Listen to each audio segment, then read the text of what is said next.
የሚገርማችሁ አገራቸው እያሉ እኮ ጣዖት አምልኮ ሁሉ ቃቷቸው ነበር። እግዚአብሔርን ትተው ሲንቁት ነበር፣ ሲያስቀይሙት ነበር እግዚአብሔርን።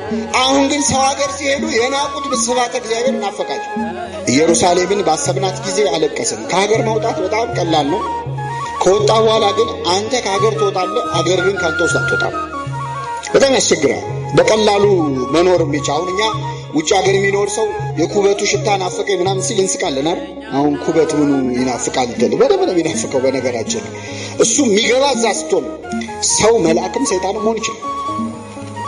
ፍጹም መልአካዊ ባህሪ ያለው ሰይጣናዊ ባህሪም አለው። የትኛውን ነው አክቲቭ የሚያደርገው? እንደው እንዳኗኗሩ ሰይጣን የሰፈረበት ሰው መንፈስ እግዚአብሔር የራቀው ሰው ይጨክናል። ለጆሮ የሚቀፉ ነገሮች ያደርጋል።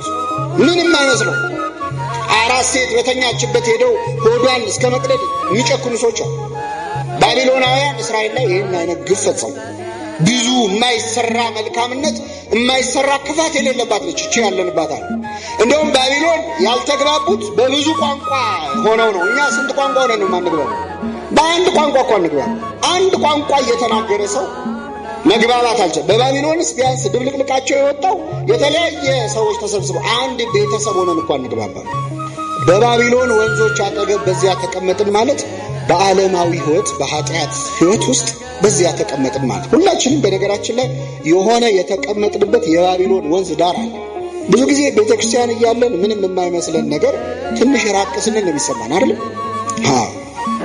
እዚህ የሰለቸ መዝሙር በቃ ሶስቴ ተዘምሯል በቃ የምትለው መዝሙር፣ እዚህ የሰለቸ ትምህርት፣ ዛሬ ስብከት ሲሰበክ ገና ርዕሱ ሲነገር አይ እንማ ተምረነዋል የምንለው ትምህርት እና እንደዚህ ተሰላችተን እዚህ ምንም ያልመሰለን የቆየን ሰዎች መቼ ነው የሚሰማን? ከባቢሎን ወንዞች አጠገብ ስንሆን፣ ኃጢአቱ ስንሆን፣ የሆነ ክፋቱ ስንሆን፣ የማንፈልገው ራሳችንን ልናገኘው የማንፈልግበት ቦታ ላይ ስንወድቅ ስናስባት ቤተክርስቲያንን የዛኔ እናለቅሳለን።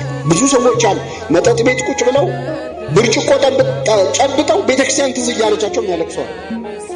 አንተ ዘምረህ የሚሰለች መዝሙር ገና መዝሙሩን ሲሰሙት የሚያለቅሱ መሸከም የማይችሉታል። የዕጣኑ ሽታ መዓዛ ትዝ የሚላቸው መምጣት የሚፈልጉ ከቤተክርስቲያን መውጣት በጣም ቀላል ነው። ወደ ቤተክርስቲያን መመለስ ግን በጣም ከባድ ነው።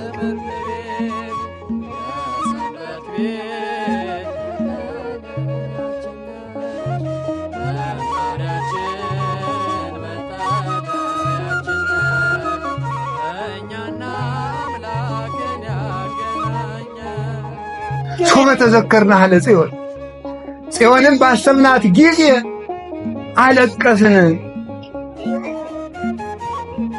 መሰንቆቻችን ሁሉ በዛፎቿ ሰቀልን።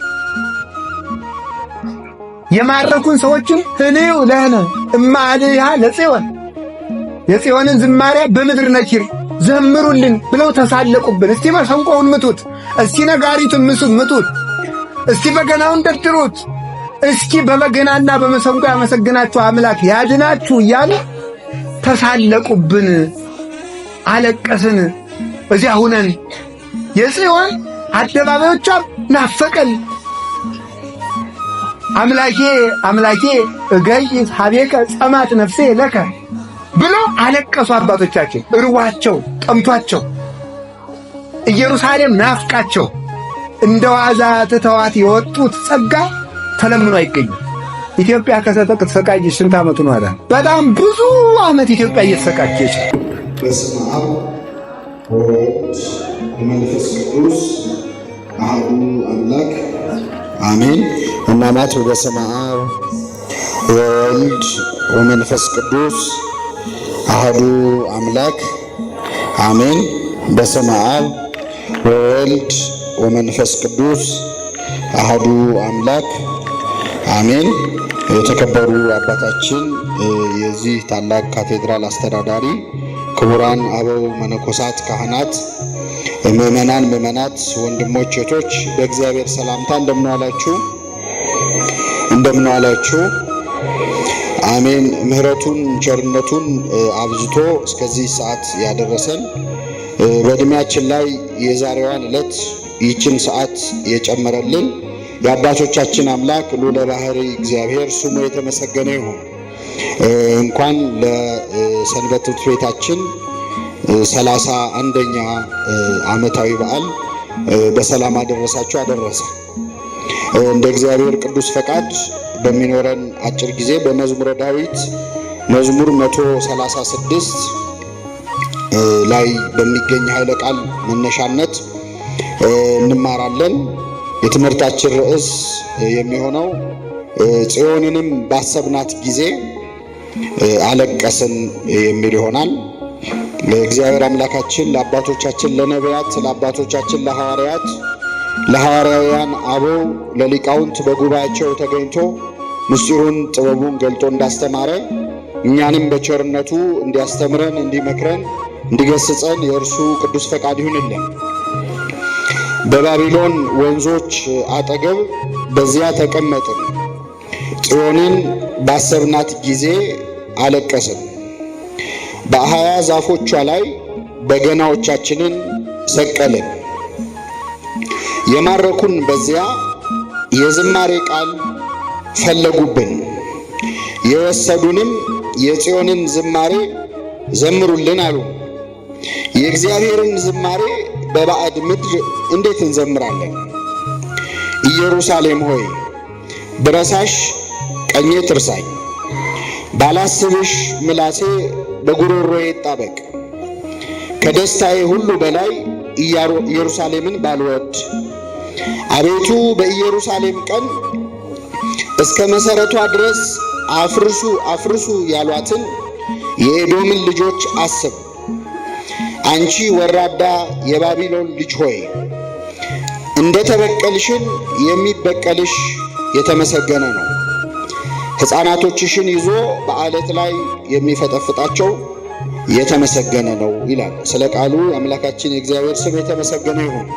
እንግዲህ ነቢየ እግዚአብሔር ዳዊት ከዘመራቸው መዝሙራት መካከል እንግዲህ 150 ዳዊት መዝሙር ተብሎ በእኛ ቤተክርስቲያንና በአርመን ቤተክርስቲያን ደግሞ 151ኛ መዝሙር አለ። ከቁጥር የወጣ መዝሙራትን ዘምሯል። እንግዲህ ከ150ው ዳዊት ወደ 87 የሚሆኑትን የዘመረው ራሱ ንጉሥ ዳዊት ነው። የቀሩትን ደግሞ በእሱ ዘመን የነበሩ የመዘምራን አለቆች ለእግዚአብሔር ምስጋና ያቀረቡበት ታላቅ ዝማሬ ነው። መዝሙረ ዳዊትን መጸለይ ማለት የእግዚአብሔርን ልቡን እንደ ማግኘት ነው የሚቆጠረው። ምክንያቱም እግዚአብሔር ዳዊትን ሲገልጸው እንደ ልቤ የሆነ የእሴይን ልጅ ምን ብያለሁ አግኝቻለሁ ብሎ ተናግሯል። ስለዚህ እግዚአብሔር እንደ ልቡ የሆነው ዳዊት ወደ 87 የሚሆኑ መዝሙራትን ዘምሯል። በዳዊት ሕይወት ውስጥ ዝማሬ ምስጋና ሁል ጊዜም ነበረ። በእረኝነት ዘመኑ በገና ይደረድር ነበር፣ እግዚአብሔርን ያመሰግን ነበር። ንጉሥም እያለ እንደዚሁ ይዘምር ነበር። አንዳንዴ እረኛ ሆኖ መዘመር በጣም ቀላል ነው። ንጉሥ ሆኖ መዘመር ግን በጣም ከባድ ነው አይደል? አዎ፣ ሰዎች እረኛ እያሉ ይዘምሩ የነበሩ ከታች እያሉ ትንንሽ ስራ ይሰሩ እያለ ዘማሪያን የነበሩ ስልጣናቸው ከፍ እያለ ሲመጣ መዝሙራቸው ይቀራል፣ ይቀንሳል። ድሮ ዘምር ነበር እኮ የዛሬን አያርገውና ድሮ ዘማሪ ነበርኩ የሚሉ አሁን በጣም ከፍተኛ ስልጣን ላይ ያሉ ከፍተኛ ሀብት ላይ ያሉ ሰዎች አሉ። ዳዊት ግን እረኛም እያለ ይዘምር ነበር፣ ንጉሥም እያለ ይዘምር ነበረ። መዝሙሩን አላስቆመውም። እግዚአብሔር ማመስገንም ጡረታ የለውም። እውነት ለመናገር ሰው አመስግኖ አመስግኖ ዝማሬ አሁን ከዚህ በኋላ እኔ ትልቅ ደረጃ ላይ ነው ያለሁት አላመሰግንም አልዘምርም ይላል። ስልጣን ላይ ሲሆን ሀብት ላይ ሲሆን እንደውም ቁጭ ብሎ ለሚዘምሩ ሰዎች ይሸልማል። ዳዊት ግን መዘምራን ሲዘምሩ ብር እያወጣ ይሸልም ነበር አይደለም የሚለው ራሱ ዳዊት በታቦተ ጽዮን ፊት ሚስቱ ሜልኮል እስክትነቀው ድረስ ምን ይል ነበር? ይዘምር ነበር። ኃይሌም ዝማሬም እግዚአብሔር ነው እንዳለ ነቢየ እግዚአብሔር ዳዊት ኃያል ንጉሥ ሆኖ መዝሙር ያላቆመ ሁልጊዜ የሚዘምር የሚያመሰግን ንጉሥ ነበር። የእሱን የዝማሬ መንፈስ ለሁላችን ያደለ። ትናንት ዘምር ነበር ማለት በጣም ቀላል ነው። አሁንም ዘምራለሁ ማለት ግን በጣም ከባድ ነው። በጣም ጥሩ ጸጋ ኖሯቸው ሲዘምሩ ሲያመሰግኑ የነበሩ ሰዎች በትዝታ ነው የሚያስታውሱት የመዝሙር ሕይወታቸውን፣ የምስጋና ሕይወታቸውን። ነቢየ እግዚአብሔር ዳዊት ግን በግ እየጠበቀም ያመሰግን ነበር። ሕዝብ እየጠበቀም ምን ይል ነበር? ዘምር ሲባል እኔ እኮ አሁን እንደ ድሮ በግ እኮ አይደለም የምጠብቀው፣ ቀላል ኃላፊነት ላይ እኮ አይደለም የተቀመጥኩት። አንዳንድ ሰዎች ትልቅ ስልጣን ላይ ትልቅ ቦታ ላይ ሲሆኑ አሁን ያለውበት ሁኔታ እኮ እንደ ድሮ አይደለም ምን ነካህ ይላሉ። ራሱ ነቢየ እግዚአብሔር ዳዊት ግን ስብሐቱን አላቋረጠም፣ ምስጋናውን አላቋረጠም እና በጣም ድንቅ መዝሙር ዘምሯል። ከመዘመራቸው መዝሙራት መካከል 136ኛው መዝሙር አሁን ያነበብነው በባቢሎን ወንዞች አጠገብ በዚያ ምን አለ። እንግዲህ የዳዊት መዝሙር 3 አይነት ቅርጽ አለው። የመጀመሪያ ቅርጹ ኃላፊያቱን እሱ ከኖረበት ዘመን በፊት የተፈጸሙ ነገሮችን በሚመለከት ዘምሯል። ስለ እስራኤላውያን ዘምሯል። በግብፅ ባርነት ስለነበራቸው ሁኔታ ዘምሯል። ስለ አብርሃም፣ ስለ ይስሐቅ፣ ስለ ያዕቆብ ቃል ኪዳን ዘምሯል። የቀደመውን ነገር እያስታወሰ ከግብፅ ባርነት እንዴት ባህር ከፍሎ እንዳሻገራቸው፣ በምድረ በዳ እንዴት መና አውርዶ የመላእክትን እንጀራ ሰው እንዴት እንደበላ ኃላፊያቱን እሱ ከመወለዱ በፊት የነበሩትን ነገሮች ዘምሯል ነቢየ እግዚአብሔር። ሁለተኛ ከሱ በኋላ የሚመጡትን መጻያቱን ደግሞ ዘምሯል። ትንቢት ዘምሯል። ስለ ክርስቶስ መምጣት ዘምሯል። ከሱ በኋላ በእስራኤል ላይ ስለሚደርስ መከራ፣ በእስራኤላውያን ላይ ስለሚደርስ ስደት ዘምሯል። በአንጻሩ ደግሞ በሕይወቱ ዘመን ደግሞ ስለ ራሱ ዘምሯል ነቢየ እግዚአብሔር ዳዊት። ንስሐም ገብቷል በመዝሙሩ። አቤቱ እንደ ቸርነት መጠን ምን በለኝ ማረኝ፣ እንደ ይቅርታ ብዛት መተላለፌን ደምስስ እያለ በወደቀ ሰዓት ለመነሻ መዝሙር እንግዲህ ንስሐም ነው፣ ምስጋና ብቻ አይደለም፣ ጸሎትም ነው። የራሱን ጥያቄ የራሱን ብሶት መዝሙር ውስጥ እናገኘዋለን። በጣም የሚደንቀው ሰዎች ሲነሱበት በክፋት ደግሞ ከነዚያ ሰዎች ክፋት እንዲያድነው በመዝሙር ውስጥ ሲዘምር አቤቱ የሚጠሉኝ ምንኛ በዙ በዙሪያ ያሉት ሰዎች እያለ በዘመኑ ስለነበረው ችግር ዳዊት በበገና እየደረደረ ይዘምር ያመሰግን ነበር። አሁን የጠቀስነው መዝሙረ ዳዊት መዝሙር 136 ደግሞ መዝሙር ስላስጠላቸው ሰዎች የተዘመረ መዝሙር ነው። ትንሽ ለየት ይላል። መዘመር ስላልፈለጉ ሰዎች በባቢሎን ወንዞች አጠገብ በዚያ ተቀመጥን፣ ጽዮንን ባሰብናት ጊዜ አለቀስን፣ የማረኩን የዝማሬን ቃል ፈለጉብን ይልና የእግዚአብሔርን ዝማሬ እንዴት በባዕድ ሀገር እንዘምራል። መዝሙር መዘመር አንፈልግም። አሁን መዝሙር የምንዘምርበት ጊዜ አይደለም ስለመባሉም ዘምሯል። አይገርማችሁም? አንዳንዴ መዘመር ስላለመፈለግም ለካ ይዘመራል። እና በባቢሎን ስላለው መከራ ስላለው ስቃይ እንግዲህ ኃላፊያቱን ብቻ ሳይሆን መጻኢውንም እግዚአብሔር ስለሚያሳየው እስራኤል ላይ ስለሚደርሰው ስደትና ምርኮ ነቢየ እግዚአብሔር ዳዊት የዘመረው መዝሙር ነው። በባቢሎን ወንዞች አጠገብ በዚያ ምን አለን? ተቀመጥን፣ ጽዮንን ባሰብናት ጊዜ ምን አለን? አለቀስን። እንግዲህ ባቢሎናውያን እስራኤላውያንን በግዞት ብዙ ስቃይ አድርሰዋል። መጀመሪያ እንዴት ነው እስራኤላውያን ባቢሎንን ባቢሎናውያን መጥተው እስራኤልን ለመመዝበር ኢየሩሳሌምን ለማቃጠል መነሻ አላቸው። ዝም ብሎ አይደለም። ይህንን የምናገኘው ሁለተኛ ነገሥት ላይ ነው፣ ምዕራፍ 20 ላይ። ሁለተኛ ነገሥት ምዕራፍ 20 ላይ ሊሞት ደርሶ 15 ዓመት ዕድሜ የተጨመረለት የአንድ ንጉሥ ታሪክ ተጽፎ ታገኛላችሁ። ማን ነው? ሕዝቅያስ። ሕዝቅያስ እንደምታውቁት በጽኑ ደዌ ተመታ፣ ታመመ። ስለ ክርስቶስ የተነገረውን ትንቢት ለራሱ አድርጎ ተረድቶ ነው ይላሉ ሊቃውንት። ስለዚህ እግዚአብሔር ቀሰፈው፣ ታመመ። ነቢየ እግዚአብሔር ኢሳይያስ መጣ፣ በታመመበት ጠየቀው። ትሞታለህና ቤትህን አስተካክል ብሎ ገሰጸው። ከዚያ አለቀሰ፣ ንስሐ ገባ። ወደ ግድግዳው ዞሮ ወደ ቤተ መቅደስ አቅጣጫ ጸለየ። እግዚአብሔር ይቅር አለው ይላል። ከዚያ በኋላ መጥቶ ትሞታለህ ያለው ነቢይ ኢሳይያስ ተመልሶ መጣና 15 ዓመት ዕድሜ ጨምሬልሃለሁ አለው። ስንት ዓመት? ከኔ ጋር ናችሁ? ስንት ዓመት?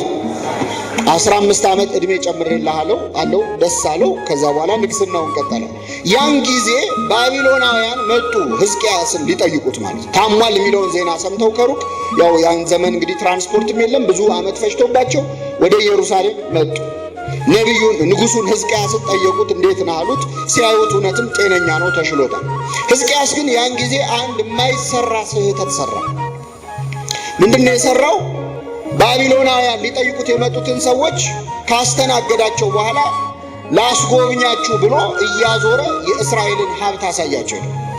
እያዞረ ያላቸውን ወርቃቸውን፣ ብራቸውን፣ ዕንቋቸውን በቤተ መዛግብት ያከማቹትን ሀብት እያዞረ የሁላችሁ የሁሉ ሀብት አለን እያለ ሀብታቸውን የእስራኤልን ሀብት ለእነማን አሳያቸው? ለባቢሎናውያን።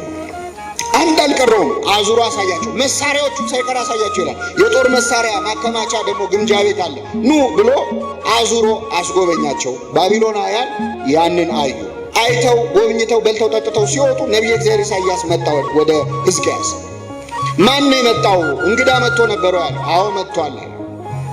እነማን ናቸው? ባቢሎናውያን ናቸው። ሊጠይቁኝ መጥተው ነው። ምን አደረካት? ምን ነገርካቸው? ምን አሳያቸዋል? ያላሳየኋቸው አንድም ነገር የለም ማለት ምንም የቀረኝ የለም። ሀብታችንን፣ ስልጣናችንን፣ መሳሪያዎቻችንን አዙሬ ያሳይቻቸዋለሁ። ነቢየ እግዚአብሔር ኢሳይያስ አዘነ። ማሳየት የሌለብን ነገር ነው ያሳየው። እነዚህ ሰዎች አሁን አይተው ሄደው በዛው አይቀሩም። ተመልሰው ይመጣሉ፣ ኢየሩሳሌምን ይዘርፏታል። ሀብት ንብረታችንን አሳይታቸዋል፣ ይዘርፏታል። ያንተን የልጅ ልጆች ባሪያዎች ያደርጓቸዋል። ጃንደረባዎች አድርገው አገልጋዮች አድርገው ያሰቃዩናል አለው። ሲለው እሱ የቀረው ስንት ዓመት ነው ሊሞት? ስለዚህ ችግር የለም አለ። እኔ ስንት ዓመት ነው የቀረኝ? በእኔ ዘመን ሰላም ነው አይደል? እንደዚህ የሚያስብ ሰው አለ። በእኛ ዘመን ሰላም ይሁን እንጂ ምንም ችግር የለም የሚል አለ። እና በእኔ ዘመን ሰላም ከሆነ ምንም ችግር የለውም ማለት ግን በዚያን ሰዓት መጥተው በጎበኙት ጉብኝት ቂም ውስጣቸው አድሯል። እንዴት ይሄ ሁሉ ሀብት በዚህ ሀገር ሊኖር ይችላል? እኛ ጋር የሌለ ነገር ይህንማ መውሰድ አለብን ብለዋል። ያጠፋው ጥፋት ሕዝቅያስ ማሳየት ያለበት ሀብት ንብረቱን ሳይሆን ይህን ሀብት ንብረትን የሰጠው ማን ነው? እግዚአብሔርም ቢያሳያቸው ጥሩ ነበረ። ተመሳሳይ ንጉሥ እኮ አለ እንደዚህ ጉብኝት ያስጎበኘ ንጉሥ ሰሎሞን ታውቃላችሁ። ጠቢቡ ሰሎሞን ከሩቅ ሀገር አንዲት ንግሥት ልትጎበኘው መጣ ነበር ይላል። ማነች? ንግሥተ ሳባ፣ ንግሥተ አዜብ ወይም ንግሥተ ሳባ የምንላት ማክዳ ኢትዮጵያዊቷ የምንላት ይህ ሴት በመጣች ጊዜ እያዞረ ሀብቱን ንብረቱን አስጎበኛት አይልም። ምንድን ነው ያስጎበኛት? በእግዚአብሔር ቤት የሚያሳርገውን መስዋዕት አሳየ። ባየች ጊዜ ነፍስ አልቀረላትም። አምላክህ አምላኬ ነው ብላ በእግዚአብሔር አመነች። ወደ ኢትዮጵያ የአይሁድ እምነት መጣ ማለት ነው። እና ብዙ ጊዜ እኛ ያለንን ነው ለሰዎች የምናሳየው እንጂ ያለንን ነገር የሰጠንን አምላክ አናሳየው። ሰዎች ሀብትህን፣ ንብረትህን፣ ስልጣንህን፣ ገንዘብህን ያዩ እንደሆን ይመቀኙሃል፣ ይቀኑብሃል። የምትበላውን የምትለብሰውን ያዩ እንደሆን ይጠሉሃል። እንዴት እሱ እንዲህ የሆነን እንዴት እንዲሆኝ ይላሉ። ያንን ሀብት ያንን ጸጋ የሰጠህን አምላክ ካሳያቸው ግን አንተም ሳይሆን አምላክን ያውቃሉ። እና በዚህ ምክንያት ባቢሎናውያን ቂም ይዘው ነበረ። ይገርማችኋል፣ እንዳሰቡትም አልቀሩ። የተነገረው ትንቢት ተፈጸመ። ባቢሎናውያን ወደ እስራኤል መጡ። ሲመጡ ደግሞ ጎረቤቶች ኤዶማውያን ነበሩ። በጣም መጥፎ ሕዝብ በእውነት የእስራኤል ጎረቤት ናቸው። ኤዶማውያን ማለት እንግዲህ የኤሳው ዘሮች ናቸው። ያዕቆብና ኤሳውን ታስታውሳላችሁ። እና ጥሩ ሕዝብ አልነበሩ። እና እስራኤል እና ኢየሩሳሌም የምትዘረፍበትን ሁኔታ ለባቢሎናውያን ጋር ተሻርከው መንገድ አሳዩአቸው። አፍርሱት፣ ይሄን አፍርሱት እያሉ ኢየሩሳሌምን አስፈረሱ። በሙሉ ተሰብስበው እስራኤላውያን ተግዘው ወደ ባቢሎን ሄዱ። እንግዲህ ግዞት በጣም ከባድ ነገር ነው። በነገራችን ከቅኝ ግዛት የከፋ ቅኝ ግዛትና ግዞት በጣም ይለያያል። ቅኝ ግዛት ማለት ልክ ኢትዮጵያን መታ ጣሊያን ወራል ነበር። ልክ እንደዛ መጥቶ ወሮ አገሩን ማስተዳደር ነው። ግዞት ማለት ደግሞ ጣሊያኖች መጥተው ኢትዮጵያውያንን በሙሉ ሰብስበው አሰልፈው ወደ ጣሊያን ይዞ መሄድ። በእርግጥ በዚህ ዘመን ሰው ደስ ይለዋል ይመስለኛል። አስቸጋሪ ትውልድ ነው። ግን አግዞ ወስዶ እዛ ደግሞ እንደፈለግከው አትኖርም። በነገራችን የፈለግከውን አትበላም፣ የፈለግከውን አትሰራም። ደሞዝ አይከፈልም፣ ትለፋለህ፣ ሀብት ንብረት አታፈራም። ላብህን አሁን አውሮፓ እስከ ታች እስከ 9-8 ወደ ታች ባቡር አለ ገብተህ የምትሳፈርበት። ፈረንሳይ ውስጥ ጣሊያን ውስጥ ብትሄዱ በጣም አስገራሚ። ያንን የሰራው ማሽን አይደለም፣ የጥቁር ላብ። ያን ሲቆፍሩ የሞቱ ሰዎች አሉ። ሰርተውን ደግሞ ገንዘብ አልተከፈላቸውም። ወስደው ካሪቢያን እዚህ አሁን ጃማይካ ምናምን የምንላቸው ሀገሮች ወስደው ጥለዋቸው እዛ ሲኖሩ እንደው በእውነት የሰሩትን ግፍ እንዳያስታውሷቸው ማለት ነው። እና መጋዝ በጣም ከባድ ነው። እስራኤላውያን ተማረኩ፣ ባቢሎን ሀገር ተወሰዱ። ደህና ጉልበት ያላቸው ወጣቶች ለባርነት ተሸጡ። ሴቶቹ ደግሞ ደንገጡር እንዲሆኑ የነገስታቱ ዕቁባት እንዲሆኑ ተመደቡ። እና በዚያ የመከራ ጊዜ በባቢሎን ወንዞች አጠገብ በዚያ ምን አለ ተቀመጡ። እንግዲህ እስራኤላውያን በብሉይ ኪዳን ስታዩ የትም ቦታ ወንዝ ዳር ነው የሚሰባሰቡት፣ ጸሎትም የሚያደርጉት፣ ጾምም የሚያውጁት። መጽሐፈ ዕዝራ ላይ፣ መጽሐፈ ነህምያ ላይ ብትሄዱ፣ ሐዋርያት ሥራ ላይ ብትሄዱ ወንዝ ዳር መሰባሰብ በጣም የተለመደ ነው። እና በባቢሎን ወንዞች አጠገብ በዚያ ተቀመጥናል። ሀገራቸው አይደለም ያሉት፣ በሰው ሀገር ነው ያሉት። ፈልገው አይደለም እዛ ስፍራ የመጡት በባቢሎን ወንዞች አጠገብ በዚያ ተቀመጥን። ኤፍራጥስና ጤግሮስ የሚባሉ ወንዞች አሉ። በባቢሎን ወንዞች አጠገብ በዚያ ተቀመጥን። ጽዮንን ባሰብናት ጊዜ ምን አለ? አለቀስን። ኢየሩሳሌምን ባሰብናት ጊዜ አለቀስን። ከሀገር መውጣት በጣም ቀላል ነው።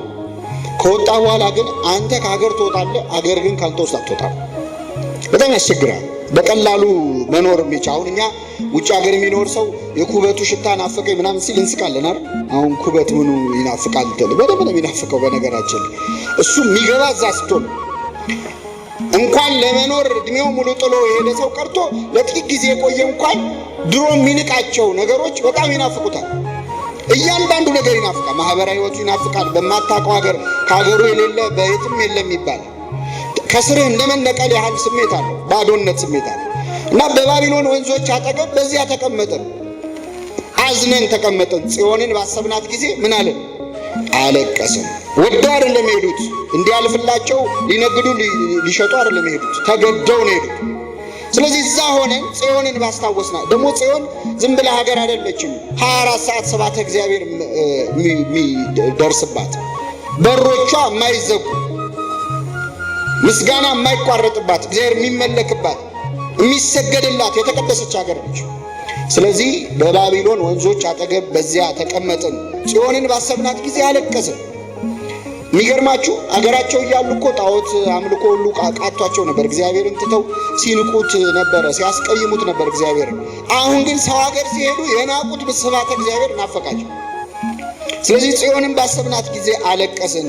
በ20 ዛፎቿ ላይ በገናዎቻችንን ምን አለን? ሰቀልን። እንዚራቲነ ሰቀልና። እንግዲህ በገና፣ መሰንቆ፣ ምስጋና የሚያቀርቡባቸው በጣም ወደ 400 የሚሆኑ መሰንቆና በገና ደርዳሪዎች ይሰለፉ ነበር። ማህሌት ይቆም ነበር እና አሁን ግን በገናችንን በ20 ዛፎች ላይ ምን አለን? ሰቀልን። ምክንያቱም ከዚህ በኋላ ተመልሰን ወደ ሀገራችን ምን አንል አንገባም። ተስፋ ቆረጡ ማለት ነው። ሀገራችን መቼስ አንመለስም። እንግዲህ የዜማ መሳሪያ ያለው ሰው ወልውሎ ቤቱ ነው በክብር የሚያስቀምጠው አይደል? እነሱ ግን ዛፍ ላይ ሰቀል ነው ያገኘ መንገደኛ ይውሰደው ብለን በቃ በ20 ዛፎቿ ላይ መሰንቆቻችንን ሰቀልን። የማረኩን በዚያ የዝማሬ ቃል ፈለጉብን ይላል። ባቢሎናውያን ደግሞ አርፈው አልተቀመጡም። እስቲ ዘምሩልን እባካችሁ እንስማችሁ። ምስጋና ፈልገው አይደለም። ልክ የተማረከ ሰው የሀገርን ዘፈን ዝፈንልኝ ይባላል አይደል? ስለዚህ ሊቀልዱባቸው ማለት ነው። ከፍቷቸዋል። ከሀገር ከቤት ንብረታቸው ወጥተዋል። ከዘመዶቻቸው ተለያይተዋል። ጭራሽ ደግሞ ዘምሩልን ይሏቸው። መዝሙርና ሐዘን ደግሞ አብሮ አይሄድ። መጽሐፈ ምሳሌ ምን ይላል? ላዘነ ሰው ዝማሬ ማለት ይላል ከበረደው ሰው ላይ ልብስ እንደመግፈፍ ነው፣ ወይም ደግሞ ቁስል ላለበት ሰው ቆምጣጣ ነገር መጻጻ ነገር እንደማፍሰስ ነው። ባዘነ ሰዓት ሰው መዘመር አምሮ ደስ የሚለው ቢኖር ምን ይበል? ያዘነ ቢኖር ይጸልይ ነው። ስለዚህ ሐዘን ላይ ነን። ምስጋና አላማራቸውም። እነሱ ግን እስቲ ዘምሩልን ባካችሁ እያሉ ሊዘብቱባቸው ሊቀልዱባቸው። ባህላዊ ትርኢት ነው። የኛ ማህሌት፣ የኛ ወረብ፣ የኛ ምስጋና እኮ በሌላ ሀገር አይን ሲታይ ባህላዊ ጭፈራ ታውቃለህ። መጥተው አይተን ሄድን የኢትዮጵያን ካልቸራል ዳንስ ምናምን ነው የሚሉት እኮ። ያንተ ማህሌት ምስጋና በጭፈራውና በመዝሙሩ መሀል ያለውም ልዩነት የሚገባን እኛ ነን፣ ሌሎች አይገባቸው። ስለዚህ ባቢሎናውያን ባለፈው መጥተው እስራኤልን የጎበኙ ጊዜ ያዩትን ጭፈራ አስታውሰዋል፣ ዝማሬ አስታውሰዋል። እና እስቲ ዘምሩልን ባካችሁ እንዝናና። መዝሙር መዝናኛ አይደለም። እና የተከፉትን የእስራኤል ሰዎች ዘምሩልን አሉን። የጽዮንን ዝማሬ ዘምሩልን አሉን። የእግዚአብሔርን ዝማሬ እንዴት በባዕድ ምድር እንዘምራለን? አገሩ መለየቱ ብቻ አይደለም፣ እግዚአብሔር በሁሉ የሞላ አምላክ ነው። ግን ባቢሎን ማለት ጣዖት የሚመለክባት ሀገር ነች። ለጣዖት መስዋዕት የሚቀርብ ሕፃናት ሳይቀር እየታረዱ ለጣዖት የሚሰዉባት ሀገር ነች። የእግዚአብሔርን ዝማሬ እንዴት በባዕድ ምድር እንዘምራለን ካለ በኋላ ኢየሩሳሌም ሆይ ብረሳሽ፣ እስኪ በሉ ኢየሩሳሌም ሆይ ብረሳሽ ምን ትርሳይ? ቀኝ ትርሳይ። እንግዲህ በገና ደርዳሪዎች ናቸው ይህን የሚናገሩት። በገና የሚደረድር ሰው የሚደረድረው በየትኛው እጁ ነው? በቀኝ እጁ ነው። በቀኝ ግራኝ የሆነ ሰው ያው ያርገው፣ ግን ብዙ ጊዜ ብዙ ሰው የሚደረድረው በምንድን ነው? በቀኝ እጁ ነው። ስለዚህ ኢየሩሳሌም ሆይ አንቺን ብረሳ ቀኜ ምን ትበለኝ? አትታዘዘኝ። እጄ በገና የምደረድርባት እጄ እምቢ ትበለኝ። ባላስብሽም ምላሴ በጉሮሮዬ በትናጋ ይጣበቅ፣ በላይኛው የአፌ ላይኛው ክፍል ከሱ ጋር ይጣበቅ ጉሮሮዬ። አንቺን ከረሳው መናገር ያቅተኝ፣ መዝሙር ማውጣት ያቅተኝ። ትልቁ ጭንቅ ምን መሰላችሁ? ባቢሎን መማረክ አንዱ ኢየሩሳሌምን ያስረሳል። የስደት የምርኮ ክፋቱ ምንድነው? ሀገሬን ትረሳል። የሚገርማችሁ በጣም ብዙዎቹ እስራኤላውያን ባቢሎን ከሄዱ በኋላ በቃ ተማርከው ከሄዱ በኋላ ሀገሬ ነው ብለው እዛው ኖረው ወልደው ተዋልደው የኖሩ ሁሉ። በኋላ እንደውም ወደ ሀገራችሁ ልመልሳችሁ ሲላቸው እግዚአብሔር አንፈልግም፣ እኛ ሀገራችን እንደው ተዋልደናል፣ ከዚህ በኋላ አንሄድም። ተረፈ ኤርምያስ ላይ ስታነቡ በጣም አስቸግረዋል። ስለዚህ ኢየሩሳሌም ወይ ብረሳሽ ቀኜ ትርሳኛል። ቀኜ እጅ የምዘምርባት በገና የምደረድርባት እጄ ትርሳኝ። ባላስብሽ ምላሴ ከትናጋዬ ይጣበቃል። ብዙዎቹ እንዳይረሱ እንደው የሚፈሩ ነበር። ሰለስቱ ደቂቅን ታስታውሳላችሁ? ሰለስቱ ደቂቅ አናንያ፣ አዛርያ፣ ሚሳኤልን አመጧቸውና በመጀመሪያ ስራቸው ስማቸውን ቀየሯቸው። ሲድራቅ፣ ሚዳቅ፣ ሚሳቅ፣ አብደነ ገብረ ዳጎን ማለት ነው። የዳጎን ባሪያ ማለት ነው። ስማቸውን በጣዖት ስም ሰየሟቸው። ስማቸውን ቀየሯቸው። ከዚያስ ደናዎቹን ከእስራኤላውያን የነገስታት ዘር የሆኑትን መልከ መልካሞቹን እንደው ሮያል ፋሚሊ ሊባሉ የሚችሉትን እንደው ህዝቡን ሊያነሳሱ የሚችሉትን ሰብስበው ቤተ መንግስት ወሰዱና ዶርም አዘጋጅተው የተማሪዎች ማደሪያ የአገሪቱን ቋንቋ ያስተምሯቸው ጀመረ። ዓላማው ምንድነው? ጥሩ ከበሉ ጥሩ ከጠጡ የህዝቡ መከራና ስቃይ ምን አይላቸው አይሰማቸው። ከዛ ደግሞ ቋንቋውን ከለመዱ ከለዳዊ ይሆናሉ፣ ባቢሎናዊ ይሆናሉ። አናንያ፣ አዛርያ፣ ሚሳኤል ግን ምን አሉ? ይህንን እንጂ ስጋ እየበላን ጮማ እየቆረጥን የህዝባችንን መከራ ልናስብ አምላካችንን ልናስብ አንችልም። ስለዚህ ቆሎ እንብላ ይፈቀድልን ብለው እኔ የትኛው ዩኒቨርሲቲ ነው ተማሪዎች ቆሎ ካልበላን ብለው አመጹ የሚል ዜና ሰምታችኋል? ምግብ ይስተካከል ነው አይደል? እኛ የምናውቀው ወይ ጾም ፍስግ ይሰራልን ነው። እነሱ ግን ቆሎ እንብላ። ለምንድን ነው ቆሎ መብላት የፈለጉት? ኢየሩሳሌምን ምን እንዳይሏል እንዳይረሷ። እስቲ ከኔ ጋር በሉ፣ ኢየሩሳሌም ሆይ ብረሳሽ ቀኜ ትርሳኝ። ጠግበን እንዳንረሳት ኢየሩሳሌም ምግብ ባንበላ ይሻለናል ብለው እና ለዚህ ነው ኢየሩሳሌም ሆይ ብረሳሽ ቀኜ ትርሳኝ፣ ባላስብሽ ምላሴ በጉሮሮ ይጣበቅልና ከደስታዬ ሁሉ በላይ ኢየሩሳሌምን ባላስብ ይላል። ይሄ ማለት ደግሞ ሲመቸኝ ባቢሎን የሰው ሀገር ቢሆንም አንዳንዴ ይመቻል። የተሻለ ምግብ ታገኛለህ፣ የተሻለ ልብስ ታገኛለህ፣ የተሻለ መኝታ ታገኛለህ። በጣም ስትደላደል ሲመቻችልህ የዛን ጊዜ ኢየሩሳሌምን ትረሳታለህ። ስለዚህ ነቢየ እግዚአብሔር ዳዊት በዚህ መዝሙሩ ምንድን ያለው? ባላስብሽ ካለ በኋላ ከደስታዬ ሁሉ በላይ የባቢሎን ድሎት የባቢሎን ምቾት እንዳያስረሳው ፈርቶ እኮ ነው ከደስታዬ ሁሉ በላይ ኢየሩሳሌምን ባላስብ አለ። የመጨረሻው ቃል ምን ይላል? አቤቱ በኢየሩሳሌም ቀን እስከ መሰረቷ ድረስ አፍርሱ አፍርሱ ያሏትን የኤዶምን ልጆች አስብ ይላል። የምን ልጆች? የኤዶም ልጆች። ቅድም ብለናል አይደል? ኤዶማውያን ማለት ባቢሎናውያን መጥተው ኢየሩሳሌምን እንዲያፈርሱ ምን ያሉ ናቸው? የረዱ ናቸው።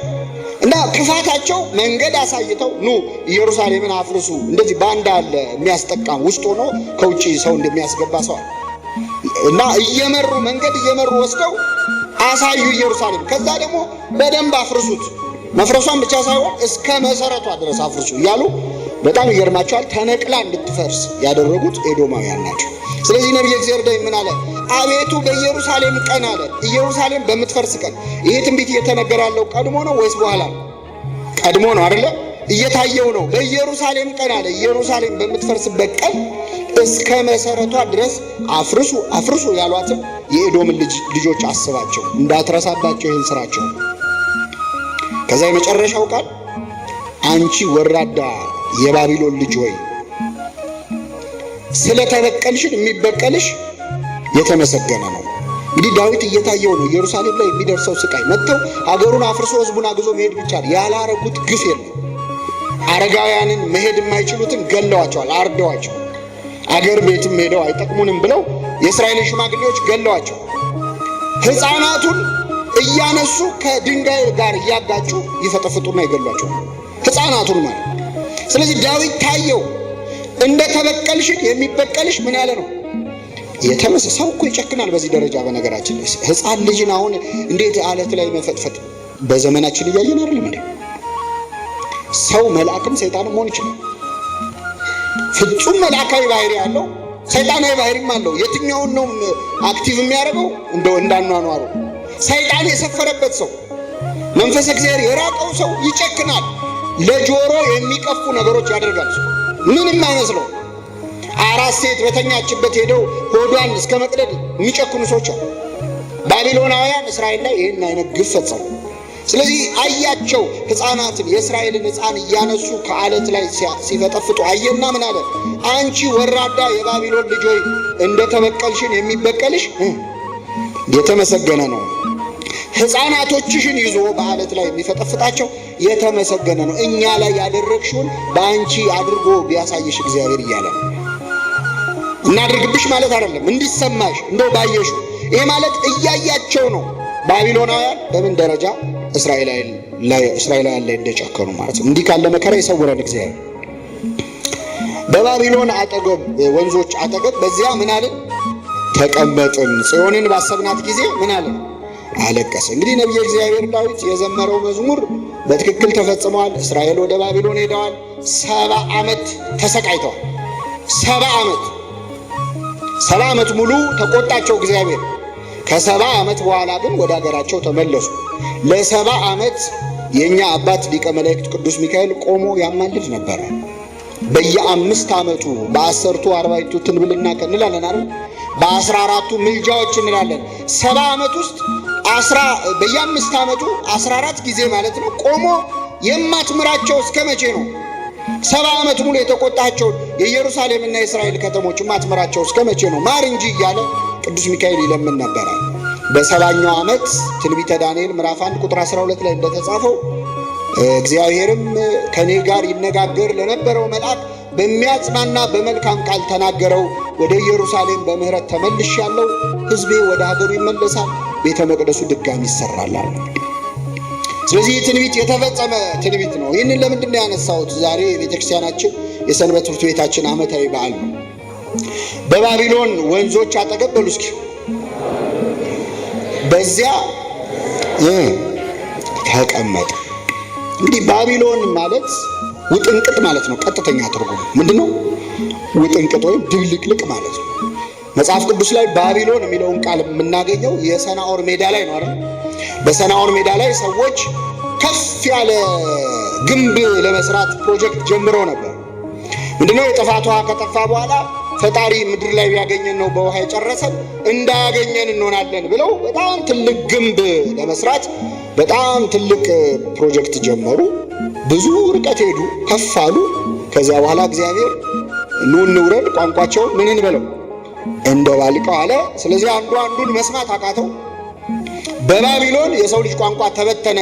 የዛም ስፍራ ስም ባቤል ተባለ፣ እግዚአብሔር የምድርን ቋንቋ ደባልቆታልና ይላል። ስለዚህ ባቢሎን ማለት ድብልቅልቅ ማለት ነው፣ ውጥንቅጥ ማለት ነው። እንግዲህ ባቢሎን ተብላ የምትጠራው እቺ የምንኖርባት ዓለም ነች። ዓለም ምንድን ነች? ውጥንቅጥ ነች አይደለች? ድብልቅልቅ ያለች ዓለም ውስጥ ነው የምንኖረው። ብዙ የማይሰራ መልካምነት፣ የማይሰራ ክፋት የሌለባት ነች እቺ ያለንባት ዓለም። እንደውም ባቢሎን ያልተግባቡት በብዙ ቋንቋ ሆነው ነው። እኛ ስንት ቋንቋ ሆነን ነው የማንግባባው? በአንድ ቋንቋ እኮ አንግባባ። አንድ ቋንቋ እየተናገረ ሰው መግባባት አልቻለም። በባቢሎንስ ቢያንስ ድብልቅልቃቸው የወጣው የተለያየ ሰዎች ተሰብስበው አንድ ቤተሰብ ሆነን እኮ አንግባባም። የአንድ አካባቢ ሰው የአንድ እናት ልጅ አባት ልጅ አይግባባም። ድብልቅልቅ ማለት ነው ባቢሎን። እና ይህች ዓለምን በደንብ የሚገልጽ ስም ነው። ባቢሎን የተባለች ይህች ዓለም ነች። ዮሐንስ ወንጌላዊው ዮሐንስ ራእይ ምዕራፍ 17 ላይ ባቢሎንን አየኋት ይላል። ታላቂቱ ባቢሎንን አየኋት 7 ራሶች ባሉት አውሬ ላይ ተቀምጣ ይላል። 7 ራሶች ያሉት አውሬ ላይ ተቀምጣ የቅዱሳንን ደም በጽዋ እየጠጣች አየኋት ይላል። የማንን ደም?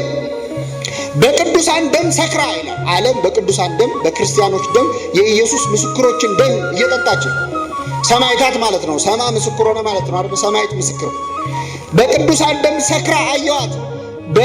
የስድብ አፍ የተጻፈበት በላዩ ላይ ስድብ የተጻፈበት ነው አውሬው ይላል።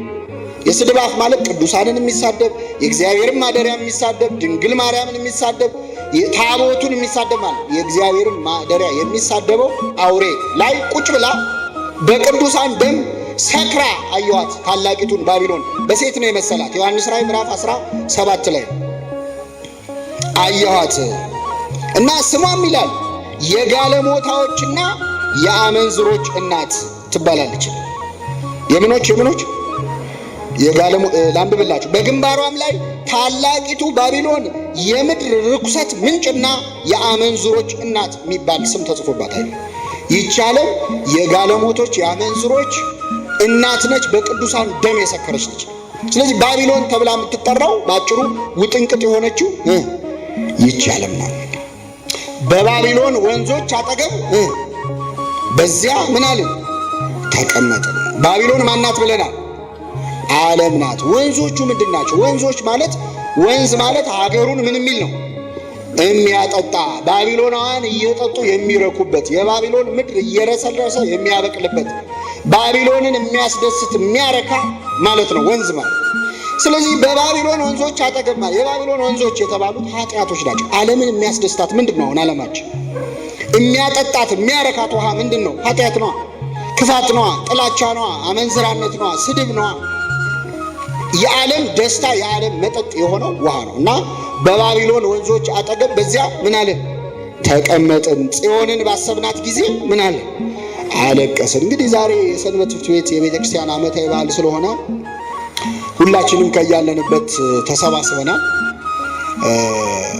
የኛ ጽዮናችን የኛ መጠጊያ መሸሸጊያ ማነች? ቤተ ክርስቲያን ናት። በባቢሎን ወንዞች አጠገብ በዚያ ተቀመጥን ማለት በዓለማዊ ሕይወት በኃጢአት ሕይወት ውስጥ በዚያ ተቀመጥን ማለት። ሁላችንም በነገራችን ላይ የሆነ የተቀመጥንበት የባቢሎን ወንዝ ዳር አለ። ዓለምን የሚያስደስት ስራ ማለት ኃጢአት ማለት ነው። በሆነ ክፋት ዳርቻ ላይ ተቀምጠናል። በባቢሎን ወንዞች አጠገብ በዚያ ተቀምጠን፣ በመጠጥ ቤት ተቀምጠን፣ በሱስ ቦታ ላይ ተቀምጠን፣ በአመንዝራነት ቦታ ላይ ተቀምጠን ጽዮንን ቤተ ክርስቲያንን ባሰብናት ጊዜ ምን አለን? አለቀስን። ብዙ ጊዜ ቤተ ክርስቲያን እያለን ምንም የማይመስለን ነገር ትንሽ ራቅ ስንል ነው የሚሰማን አይደል? እዚህ የሰለቸ መዝሙር በቃ 3 ተዘምሯል በቃ የምትለው መዝሙር፣ እዚህ የሰለቸ ትምህርት ዛሬ ስብከት ሲሰበክ ገና ርዕሱ ሲነገር አይ እንማ ተምረነዋል የምንለው ትምህርት። አንዳንዴ የእግዚአብሔር ቃል ሁልጊዜ ምንድን ነው? አዲስ ነው። ግን አንዳንዴ በእኛ እውቀት እጥረት ምክንያት አዲስ የማይሆንበት ጊዜ አለም አለ እና ሰንበት ትምህርት ቤት ውስጥ ሁልጊዜ ከመማር ከመቆየት ቃሉን በጣም እንለምደዋለን እና ስንሰማም ብዙ አይሰማም። ይሄ ሆስፒታል አካባቢ ያለ ቫይረስ አለ ታውቃላችሁ? ሆስፒታል አካባቢ ያለ ባክቴሪያ መድኃኒት እኮ አይቀበልም። ምንም አይነት መድኃኒት። ለምን? ከበሽታው ጋር ምን ብሏል? ተለማምዷል። ስለዚህ ደህና ዝም ብሎ አንቲባዮቲክ ምናምን ተሰጥቶት ሰው አይድንም። ሆስፒታል አካባቢ ያለ ቫይረስ በጣም አደገኛ ነው። ይሄ ማለት ቤተክርስቲያን አካባቢ ያለ ሰው ልቡን ለመስበር በጣም ያስቸግራል። ለምን? ቃል እግዚአብሔር ሲሰማ ነው አይኖረው ምንም የማይመስለው እና እንደዚህ ተሰላችተን እዚህ ምንም ያልመሰለን የቆየን ሰዎች መቼ ነው የሚሰማን? ከባቢሎን ወንዞች አጠገብ ስንሆን፣ ኃጢአቱ ስንሆን፣ የሆነ ክፋቱ ስንሆን፣ የማንፈልገው ራሳችንን ልናገኘው የማንፈልግበት ቦታ ላይ ስንወድቅ ስናስባት ቤተክርስቲያንን የዛኔ እናለቅሳለን። ብዙ ሰዎች አሉ መጠጥ ቤት ቁጭ ብለው ብርጭቆ ጨብጠው ቤተክርስቲያን ትዝ እያለቻቸው የሚያለቅሷል። አንተ ዘምረህ የሚሰለች መዝሙር ገና መዝሙሩን ሲሰሙት የሚያለቅሱ መሸከም የማይችሉታል። የዕጣኑ ሽታ መዓዛ ትዝ የሚላቸው መምጣት የሚፈልጉ። ከቤተ ክርስቲያን መውጣት በጣም ቀላል ነው። ወደ ቤተ ክርስቲያን መመለስ ግን በጣም ከባድ ነው። እንዳወጣጡ መመለሻው ቀላል አይደለም። ብዙ ሰዎች እየዛቱ ነገ መለሳለሁ እያሉ መመለስ ያቃታቸው ሰዎች አሉ። እግዚአብሔር በቸርነቱ ይመልስልን። በጣም ከባድ ነው። ሳታስበው ትርቅና ከባቢሎን ወንዞች አጠገብ የተገኘ እንደሆን ጽዮንን ባሰብካት ጊዜ በጣም ታለቅሳለህ፣ ታዝናለህ። ቤተክርስቲያን መጽሐፍ ቅዱስ ላይ እንደዚህ ያሰቡ ብዙዋል። ከእሳት ከሚሞቁ አይሁድ አጠገብ በዚያ ተቀመጥን፣ ኢየሱስ የተናገረውን ቃል ባሰብን ጊዜ አለቀስን ይላል ቅዱስ ጴጥሮስ አይደል? ሐሙስ ዕለት ዶሮ ሳይጮህ እንዴ ትክደኛለህ ብሎት ነበረ። ጴጥሮስ ጌታ ሆይ ሌሎች ሁሉ ቢክዱ እኔ ምን አልልህ? አልክድህም አለ። ከዛ እሳት ሊሞቅ ቁጭ አለ ከአይሁድ ጋር። እሱ ደግሞ በባቢሎን ወንዞች አጠገብ አይደለም፣ ከእሳት አጠገብ ከአይሁድ አጠገብ በዚያ ተቀመጠ። ከዚያ በሶስተኛ ጊዜ ሲክደው ኢየሱስ ቀና ብሎ አየው ይላል። የንስሐ አባቱ ክርስቶስ በአይኑ ነው ቀኖና የሰጠው። አላውቀውም ብሎ ሲምል በፍጹም አላውቀውም ሲል ሶስተኛው ላይ ክርስቶስ ቀና ብሎ አየው። አይቶናል እኮ በነገራችን ብዙ ቦታ አላውቅህም ስንለው አይቶናል። እግዚአብሔር አላውቅህም ያልንባቸው መንፈሳዊ ላለመሆን የሞከርንባቸው ቦታዎች እኮ አሉ። ቀና ብሎ አየው። ይህንም ባየው ጊዜ ኢየሱስን አይን ሲያይ ይላል የተናገረው ቃል ትዝ አለውና ወደ ውጭ ወጥቶ ምርር ብሎ አለቀሰ። ከሁሉ ይልቅ ስወደው ከሁሉ ቀድሜ ክደው አለቀሰ። የጴጥሮስን እንባ የተቀበለ አምላክ ሁላችን ይቀበላል። የሚገርማችሁ በኋላ ጴጥሮስን እኮ አገኘው አይደለ? በባህር ዳርቻ ላይ አሳ እያጠመደ ክርስቶስ ከትንሣኤው በኋላ አገኘው። የዮና ልጅ ስምዖን ሆይ ምን ትለኛለህ? ትወደኛለህ አለው። በጣም እኔ ሌላውን ተውትና በጣም የሚገርመኝ እኔ የሐሙስን ጉዳይ አላነሳውም። ክርስቶስ አንተ ሐሙስ ትክደኛለህ እንደዛ ስንቴ ስትፎክር አልነበር አላለም፣ አላነሳውም። እግዚአብሔር የበፊት ኃጢአትን እያነሳ የሚያሸማቅቅ አምላክ አይደለም። ተመለስ እንጂ አንተ ማለት ትወደኛለህ ብቻ ነው ያለው። የሚገርመው ትወደኛለህ ሲለው ጴጥሮስ እወድሃለሁ ማለት ፈራ። ሐሙስ ሌሎች ሁሉ ቢክዱ እኔ ምን አልልህም አልክድም ብሎ አሁን ደግሞ እወድሃለሁ ብዬ ደግሞ ምን ሊመጣብኝ ነው ብሎ ጌታ ሆይ እንደምወድህ አንተ ታውቃለህ። ከዚህ በኋላ እኔ ንግግር አቁሜያለሁ አለ። በጎቼን አሰማራ፣ ግልገሎቼን አሰማራ፣ ጠቦቶቼን ጠብቃል። እና በእሳት ዳር አጠገብ በዚያ ተቀምጦ ክርስቶስን ባሰበ ጊዜ አለቀሰ። የጠፋው ልጅ ደግሞ ከአሳማዎች አጠገብ በዚያ ተቀመጠ። የአባቱን ቤት ባሰበ ጊዜ ምን አለ? አለቀሰ። እና የኃጢአት ቦታ ላይ የባቢሎን ወንዝ አጠገብ በሆንበት ጊዜ ቤተ ክርስቲያንን አስበን ለማልቀስ ንስሐ ለመግባት በቸርነቱ ይርዳን አምላካችን። በባቢሎን ወንዞች አጠገብ በዚያ ተቀመጥን፣ ጽዮንን ባሰብናት ጊዜ አለቀስን። በ20 ዛፎቿ ላይ በገናዎቻችንን ሰቀልን ይላል። እንዚራቲነ ሰቀልነ፣ መሰንቆቻችንን ወስደን ሰቀልን። ለምንድን ነው የሰቀሉት? ከዚህ በኋላ ወደ ኢየሩሳሌም ተመልሰን ምን አንልም አንሄድም። ከቤተ ክርስቲያን ራቅ ራቅ ስንል የሰቀልናቸው መሰንቆች ብዙ አሉ። የጸሎት መጽሐፋችን የት ነው ያለው? ጸሎት ስናቋርጥ እኮ ከዚህ በኋላ እኔ እንደሆን ጸሎቱን ጥቻለሁ። መጀመሪያ ገዝተን ባለ 23ቱ ባለ 53ቱ ባለ 87ቱ የጸሎት መጽሐፍ የላችሁ አለን። ጸልየን አልበቃ ሲለን በተለይ እኛ ሰንበት ትምህርት ቤት በጣም ጥሩ የጸሎት ሕይወት ያለበት ነው። አሁን ያለበትን አላውቅም። አብይ ጾም ሲመጣ እንዴት እንደምንሆን አስታውሳለሁ። በጣም ድሮ መቃኞ ነበረች። ስንሰግድ ራሱ ትዝ ይለኛል። ድም ምን ነበር እንትኑ መቃኞ ቤተክርስቲያኑ ማለት ነው። በኋላ መጽሐፈ መነኮሳት ሳነብ ምን የሚል አገኘው? እንደ ሙቀጫ እያሰሙ የሚሰግዱ ይላል። እንደምን ነው እኔን ነው ለካ አልኩኝና ከዛ እግሬን ሰበሰብኩ እንጂ በፊት እኮ በቃ የሆነ መንፈሳዊ ስሜት ይሰማሃል። ጾሙ አይበቃም። ከሰዓት በላይ ትጾማለህ፣ ከሰዓት በላይ ትሰግዳለህ። የጋራ ጸሎት አድርገህ ስትጨርስ ደግሞ ዳዊት ታወጣለህ። ቅዳሴ እየተቀደሰ ሁሉ እኮ የጸሎት መጽሐፍ ያወጣል። ቅዳሴው አልበቃ ብሎ ማለት ፀሐይ ላይ ሻማ ታበራለህ። እንደዛ የሚያደርግ ነበር።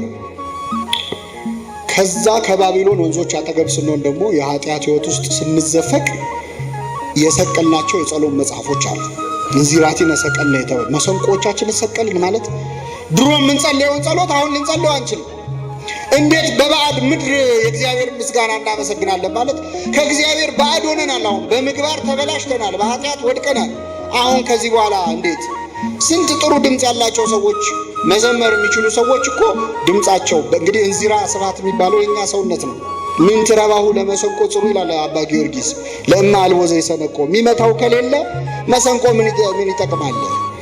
ስለዚህ ከዚህ በኋላ መንፈሳዊ ሕይወት የለኝምና መሰንቆ ሰውነቴ ምስጋና ማቅረብ፣ ማህሌት ማቅረብ፣ ማመስገን ከዚህ በኋላ ስለማይችል ብለን የሰቀልነው ሌላ መሰንቆ የኛ ሰውነት ነው። ጥሩ ድምፅ ያለው ከዚህ በኋላ እኔ ምን መዝሙር ከዚህ በኋላ ሕይወቴ እኮ ተበላሽቷል ብሎ የሚሰቅለው መሰንቆ ሰውነቱ ነው። ነጠላውን አጣጥፎ ያስቀመጠ ተኩሶ ያስቀመጠ አለ። ከዚህ በኋላ አላስቀድስም እኔ መቋሚያውን ገዳም ለገዳም የሚዞርበት መቋሚያ የቅዳሴ ጠበል መጠጫ የነበራቸው ሰቅለው ያስቀመጡ የጠፉ ሰዎች አሉ ከቤተክርስቲያን። እና በ20 ዛፎቿ ላይ በገናዎቻችንን እንሰቀልን። የማረኩን በዚያ የዝማሬ ቃል ፈለጉብን። አጋንንት ናቸው እኛን የማረኩን በኃጢአት። ሲማርክ ሰይጣን ያላግጥባል። አትጸልይም እንዴ እያለ በል እንጂ እያለ ኃጢአት ውስጥ ከወደቅክ በኋላ በዙሪያ ያሉ ሰዎች ያፌዙብሃል። ድሮ መዘምራን አልነበርሽ እንዴ? እስቲ ዘምሪ፣ እስቲ ዘምርልን፣ እስቲ አስተምረን፣ ድሮ ታስተምራል ነበር ይሉሃል። ትምህርቱን አጠላውም፣ ግን አሁን ያለህበት መንፈሳዊ ሕይወት፣ አሁን ያለህበት ኃጢአት መዝሙር ለመዘመር አቅም ያሳጣል። እንዴት በባዕድ ሀገር የእግዚአብሔር ዝማሬ ዘምራለሁ ትላለህ? ሰዎች አይገባቸውም። እስቲ ከበሮ ምቺ ሲሉ ብዙ ሰው የተበላሸ ሕይወቱ ከበሮ ለመምታት አሁን አይፈቅድለትም። አይረዱም። ዘምርልን እስቲ እያሉ ይጠይቋል። ግን ባዕድ ከሆንኩኝ በምግባር እንዴት የእግዚአብሔርን ዝማሬ ዘምራለሁ ካለ በኋላ ኢየሩሳሌም ወይ ብረሳሽ ቀኝ ትርሳኝ። ቤተ ክርስቲያን ናት የኛ ኢየሩሳሌም፣ ብንረሳት ቀኛችን ትርሳን ይላል ዳዊት። ቀኝ ማለት ስልጣን ነው። የማነ እግዚአብሔር ገብረት ኃይለ፣ እግዚአብሔር ስልጣን ማለት ነው። ኃይልን አደረገች ነው። ስለዚህ ቤተ ክርስቲያን ሆይ አንቺን ከምረሳ ሀብቴ፣ ስልጣኔ፣ እውቀቴ ቢረሳኝ ይሻላል። እውነት ለመናገር ቤተ ክርስቲያንን የሚያስረሳ ምንም አይነት ደስታ ቢቀርብን ይሻላል። ምክንያቱም ብቸኛው መመለሻችን ማነች? ቤተ ክርስቲያን ነው። ዛቲ መካን ትከውነኒ አራቂተ ምስለ እግዚአብሔር። መልአከ እግዚአብሔር ቀውስጦስ የሚባል መልአክ ከሰማይ እስከ ምድር ድረስ ብርሃን በርቶባት አየ ቤተ ክርስቲያን። ከሩቅ መልአክ እኮ ነው እና ክንፈ ጸጋው ተነስቶት ወደ ሰማይ መመለስ አቅቶት ነው። እና ሲያት ዛቲ መካን አለ፣ ያቺ ቦታ ትከውነኒ አራቂተ ምስለ እግዚአብሔር፣ ከእግዚአብሔር ጋር መታረቂያ እሷ ነች። ምንም ነገር ብትረሳ ይሻላል። ቤተ ክርስቲያንን ከረሳ የሰማይ መንገድ ነው የሚጠፋ። ሰው ቤቱ ከጠፋው እንዴት ይመለሳል? እና ኢየሩሳሌም ያለ ቤተ ክርስቲያን ብረሳሽ ቀኜ ትርሳኝ፣ ስልጣኔ ሀብቴ ቢረሳኝ ይሻላል አንቺን ከምረሳ። ባላስብሽ ምላሴ በጉሮሮ ይጣበቅ። ቤተ ክርስቲያንን ከረሳ አንደበት ቢዘጋ ይሻላል። ምክንያቱም ቤተ ክርስቲያንን የረሱ ሰዎች አንደበታቸው ምን ሲናገር ሊናገር እንደሚችል እያየን ነው፣ እንዴት እንደሚሰድቧት። ስለዚህ በዘመርኩባት ባመሰገንኩበት አፌ ቤተ ክርስቲያንን ከምሳደብ ምላሴ ከተናጋሪ ጋር ምን ይበል ይጣበቅ። ካላሰብኳት ክብሯን ካላወቅኩ ቤተ ክርስቲያንን አንደበቴ ቢዘጋ ይሻላል ከደስታዬ ሁሉ በላይ ኢየሩሳሌምን ባላስብ አለ። የመጨረሻው አቤቱ በኢየሩሳሌም ቀን እስከ መሰረቷ ድረስ አፍርሱ አፍርሱ ያሉትን የኤዶምን ልጆች አስብ ይላል። እኛ ከቤተ ክርስቲያን ወጥተን በባቢሎን ውጥንቅጥ ዓለም ላይ በኃጢአት እንድንማረክ መንገድ እየመራ ያመቻቸ ኤዶማዊ ወይም የኤዶም ልጅ ማን ነው? በእኛ ሕይወት ውስጥ ምንድን ነው እኛን ከቤተ ክርስቲያን ያራቀ? መንገድ እየመሩ በባቢሎን እጅ ውስጥ እንድንወድቅ ያደረጉ እነማን ናቸው? ምንድን ነው የጣለ አለ? እናውቃቸዋል። ጓደኞቻችን ሊሆኑ ይችላሉ። ከቤተ ክርስቲያን ያወጡ መንገድ መርተው ና ብለው ዲያብሎስን ባቢሎንን ጠርተው መንፈሳዊ ሕይወታችን ያፈረሱ ሰዎች ይኖራሉ። ሰይጣን ሊሆን ይችላል፣ ስራችን ሊሆን ይችላል፣ ውበታችን ሊሆን ይችላል፣ ገንዘባችን ሊሆን ይችላል። እሱ ኤዶም ነው፣ የኤዶም ልጅ ነው። እስከ መሰረቷ ድረስ አፍርሶ አፍርሶ ያሉትን እስከ ምኗ ድረስ ማለት መሰረታችን እኛ ሃይማኖታችን ነው አይደል? ሃይማኖት እስክትክድ ድረስ ደግሞ ሊነቅሉ የሚሞክሩ አፍርሱት አፍርሱት የሚሉ ኢየሩሳሌምን ሊያጠፉ ያንተን ሕይወት ከቤተ ክርስቲያን ነቅለው ሊያወጡ የሚሞክሩ ሰዎች አሉ። አስባቸው፣ እኛ ላይ የሰሩትን ያጋንንትን ሴራ እባክህ ጌታ ሆይ አስብ። መጨረሻው ቃል አንቺ ወራዳ የባቢሎን ልጅ ሆይ እንደ ተበቀልሽን የሚበቀልሽ የተመሰገነ ነው። እንደ ተበቀልሽን በሉስ የሚበቀልሽ ምን ያለ ነው? የተመሰገነ ነው። የባቢሎን ልጅ ዲያብሎስ ነው፣ ኃጢአት ነች። እንደ ተበቀልሽን ማለት ኃጢአት እኮ ተበቅሎናል። መስራት የማንፈልገውን ብዙ ክፉ ነገር ሰርተናል። አልሰራን? ተጫወተብን ሰይጣን በስጋችን ላይ ሰልጥኖ። የባቢሎን ልጅ ሰይጣን ኃጢአት በእኛ ላይ ሰለጠነ። እንደ ተበቀልሽን የሚበቀልሽ የተመሰገነ ነው ማለት ምን ማለት ነው? እኛን በኃጢአት እንዳሰቃየሽ በንስሐ የሚያሰቃይሽ ምን ያለ ነው? የተመሰገነ ነው። ቅዱስ ጳውሎስ ምን ይላል? መታዘዝ በተፈጸመች ጊዜ አለመታዘዝን ልንበቀል ተዘጋጅተናል ይላል። መታዘዝ ምን ባለች ጊዜ ምን ማለት ነው? ኃጢአት በሰራበት ቦታ ሰውነት ጽድቅ ለመስራት ተዘጋጅተናል። አለመታዘዝን ልንበቀል። ስትሰርቅ የነበርከው ሰው በሰረክበት እጅ መበቀል ከፈለክ ሰይጣንን መጽውትበት። ስለዚህ ስርቆትን በምጽዋት ተበቀለው፣ ዝሙትን በንጽህና ተበቀል። መታዘዝ በተፈጸመች ጊዜ አለመታዘዝን ልንበቀል ተዘጋጅተናል። ንስሐ መግባት ማለት ለካህናት መናዘዝ ብቻ አይደለም፣ እሱ አንዱ ሂደት ነው። ከዛ በኋላ ግን በሰራነው ኃጢአት ልክ መልካም ስራ መስራት። ሲሰርቅ የነበረ ይመጽውት፣ ሲጠጣ ሲበላ የነበረ ይጹም፣ ዝሙት ሲሰራ የነበረ ይስገድ፣ ይውደቅ፣ ይነሳ። ቤተክርስቲያንን ሲያፈርስ የነበረ ያንጽ። ይሄ የንስሐ ትክክለኛ ምልክት ነው። አቤቱ እንደ ቸርነት መጠን ማረኝ፣ እንደ ይቅርታ ብዛት መተላለፌን ደምስስ ሲልና ወደ አንተ እመለሳለሁ። ኃጢአተኞችም ወደ አንተ ምን ይላሉ? ይመለሳሉ። አስተምራለሁ፣ ትእዛዝን አስተምራለሁ ይላል። ቅዱስ ጴጥሮስንም ጌታ ምን አለው? ዶሮ ሳይጮህ ስንቴ ትክደኛለህ? በተመለስክ ጊዜ ወንድሞችን አጽና አለው። ምን ባልክ ጊዜ? ይሄ ማለት ከንስሐ በኋላ የምንሰራቸው በጎ ስራዎች ማለት ነው። እግዚአብሔር የሰራነውን ኃጢአት በምንሰራው በጎ ስራ እንድንበቀል በቸርነቱ ይርዳል። አንቺ ወራዳ የባቢሎን ልጅ ሆይ እንደ ተበቀልሽን የሚበቀልሽ የተመሰገነ ነው። አንቺ ኃጢአት ሆይ እንደ ተበቀልሽን በንስሐ የሚበቀልሽ ሰው የተመሰገነ ነው። ሕፃናቶችሽን በአለት ላይ ይዞ የሚፈጠፍጣቸው ሰው የተመሰገነ ነው። ይህ ማለት ደግሞ ምንድን ነው? ሐዋርያው ያዕቆብ ምን ይላል? ምኞት ጸንሳ ኃጢአትን ምን ትላለች?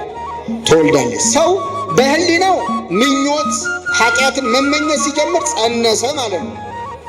ከዚያ የኃጢአት ምን ይላል? ይወለዳል። ተወልዶ አይቀርም። ምን ይላል? ያድጋል። እየጠባ እንክብካቤ እየተደረገለት ያድጋል። አንድን ኃጢአት ገና ስናስበው በሐሌው እያለ በሐሳብ እያለ ተጸነሰ ይባላል። ስንሰራው ምን አለ? ተወለደ ይባላል።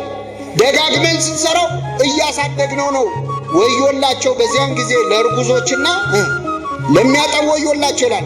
ኃጢአትን ጸንሰው ወልደው ለሚያሳድጉ ሰዎች ወዮላቸው ማለት ነው። ሕፃን የሚባለው አሁን መስራት የጀመርነው ትንሽ ኃጢአት ነው። ሕፃናቶችሽን በአለት ላይ ምንም ይላቸው የሚፈጠፍጣቸው ሕፃን ኃጢአቶቻችንን ልንሰራ ያሰብናቸው ከሐሳብነት አልፈው ተወልደው ሕፃን የሆኑ ኃጢአቶቻችንን በአለት ላይ ለመፈጥፈጥ ያብቃል።